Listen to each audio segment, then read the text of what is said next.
If you were to think of who the face of Twitch is, you'd immediately think of Ninja. He has the most Twitch followers and viewers of any other streamer with an average of 40,000 viewers per stream. That's a lot of people. And there was that time Twitch orchestrated that, interesting New Year's Eve thing. Ooh. Ninja undoubtedly changed the live streaming and gaming industry forever. However, on August 1st, 2019, Tyler Blevins decided to leave Twitch and stream exclusively on Microsoft's Mixer. I know this may come as a shock to many of you, but as of today, I will be streaming exclusively on Mixer. I know, it's exciting. Yes, the handsome guy in the front. How is this going to affect your gaming abilities? It really won't. It's the same me, just a different platform. Yes. What are you most excited for about this change? You know, I feel like this is a really good chance to get back in touch with my roots and really remember why I fell in love. This move came as a massive surprise to anyone who knew who Ninja was. His entire brand was built off of Twitch, so when he decided to just get up and leave, it felt like a little bit of a betrayal to his roots. Imagine a guy, okay, who was literally the biggest Twitch streamer around. He just picked up his bags and left. He was just like, deuces. The community was quick to respond. And let's just say, guys, they weren't too happy. This was probably worse than Kevin Durant joining the Warriors. Oh my goodness, I remember that day. It was horrible. Ninja was called a sellout for making the switch, but was that all justified? Hey, let's find out. So the first thing that needs to be asked is, why did he leave? And it's probably just what you expected. Money. Duh. I mean, come on, let's be real. Microsoft clearly made a deal with Ninja, which involved him leaving Amazon's Twitch to stream on their proprietary platform. Honestly, you know, it's understandable why Ninja did it. I mean, whether or not it's a sellout move, that's another question. If you were offered millions of dollars just to stream on a different website, you would absolutely say yes. And if you're saying no right now, you're lying. And some even say they're actually really paying Ninja multiple millions of dollars. Ninja's trying to convince everyone that nothing will change, but it just feels weird. In a video posted on his account, which shows a mock press conference, he says, it's the same me, just a different platform. As always, I guess we just have to see if this holds up. But I think we all agree that it sort of sucks to see him become a living, breathing ad from Microsoft. But then again, he's the one making millions of dollars, not us. So Ninja was streaming up to 10, sometimes 12 hours a day on Twitch. And even if he took 2 days off from the platform, he'd just lose almost all of his subscribers. And that's just the most stable way to make money consistently on that platform. So kind of a big deal there. Ninja recently took off a week from streaming, and he told his fans it was just after seeing toxic stuff on his chat for days on end. It was basically just messing with his head. After receiving so much negative feedback on the video, he released a video further explaining the decision on his Twitter. Yo, what's going on, everyone? So I have been holding on to this for quite some time, and I'm just super excited to finally let everyone know, obviously.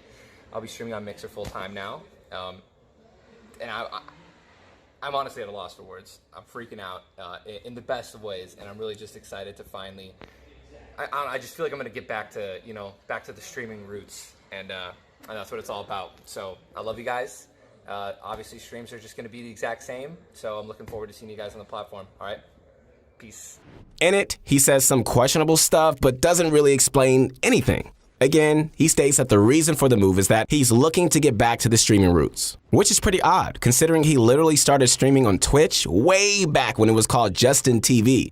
Okay, go on pretty much any social media site right now, and you're gonna be getting a healthy dose of roast and memes from angry fans. There are so many other things he could do to get back to the streaming roots. Maybe not the best excuse. Okay, don't get me wrong, Mixer is an amazing platform. I actually really like it, but that's definitely not gonna get him back to his streaming roots. So, it's unclear how this move will benefit Ninja in the long run. But his first Mixer stream did get more than double his average Twitch views. It was almost 100,000 views. It's questionable if this was just because this was his first stream, or maybe this is a trend that will continue.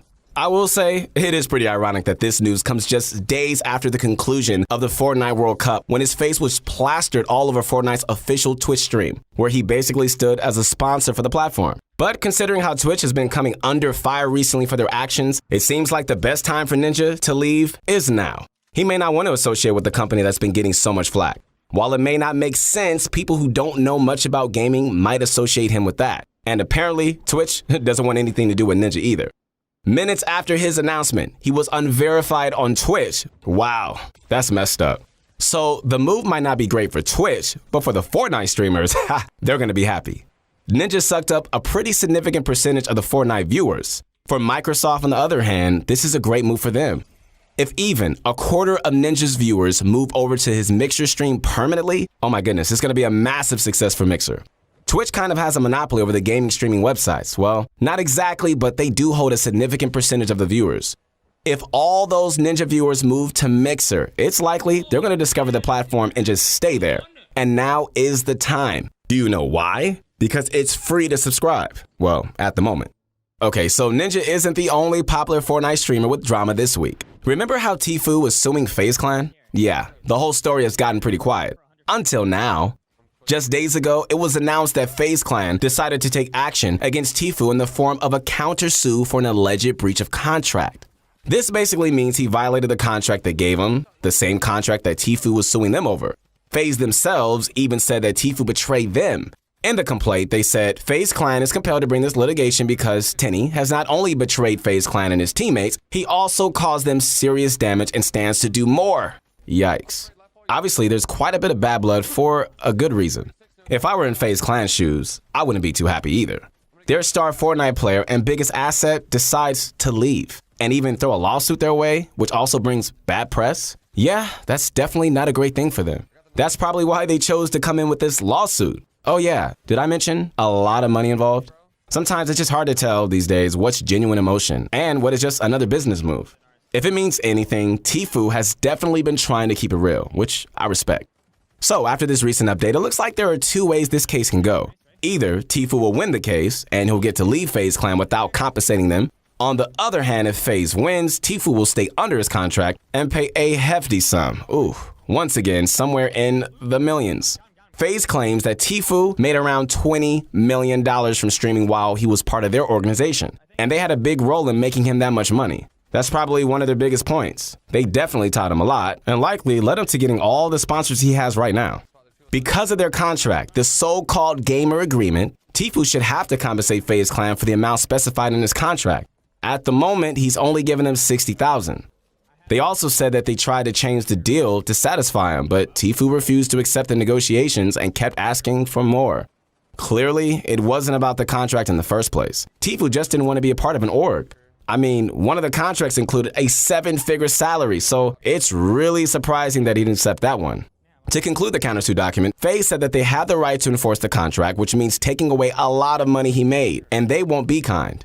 Hey, take everything here with a grain of salt because it's possible that some of this information was exaggerated or stretched, but we'll have to see how Tfue responds. One part that was kind of strange, as others have pointed out, is that he was merely a rookie athlete when he first began, and they made him into the person and player that he is today. It's just really hard to tell whether they're right. To be fair, he already had 70,000 subscribers before, so his blowing up might have been inevitable if FaZe Clan hadn't even been a part of that. Truthfully, the evidence is stacking up against FaZe. Keep in mind, lawsuits can take a while to handle, especially with such a big one like this. Depending on how it goes, it could even take years to resolve. Anyway, how does this affect gaming as a whole? Well, it certainly means a lot for esports. In the future, both the players and the organizations are going to have to re-examine their contracts to make sure everyone is satisfied. The orgs will probably have to make some more tight agreements so nothing like this happens again. In this situation, no one looks good, okay? And it's just bad press on that org. Not every organization even has the money to fund expensive lawyers as they might, so having a solid contract will be really important. It seems like Tfue got a little too eager to jump right in with an org, and he really didn't think it through or look at the contract enough. So maybe this can just be a reminder to anyone else in a similar situation. Take your time. Tfue himself in the original video said that he signed when he didn't even know any better. Okay, so it is kind of strange that Tfue originally made the lawsuit because he wasn't getting enough from FaZe, including other things, and now they're saying they didn't receive enough. If it is true that he only gave them $60,000 and he made $20 million, then I have to agree with FaZe. It's not exactly clear how much FaZe is looking for, but it could be in the millions. The whole situation is pretty confusing, okay? And it seems like all that's going to come out of this is just some heavy legal fees. Both parties are going to be strapped up with some really, really good lawyers. Trust me. Wow, guys, it's been a week for Fortnite. The World Cup just happened, and then we get hit with so much more. Whew. The travesty that is Season X, The Brute, and of course, Ninja leaving Mixer and the whole Tfue FaZe situation. It's just been a lot. Remember the good old days in Season 2? Anyone? Just simpler times. So who do you think is in the right here? Tfue or FaZe? Also, do you think Ninja was right to do what he did, or was it just a sellout move? Let us know in the comments. We would love to hear from you.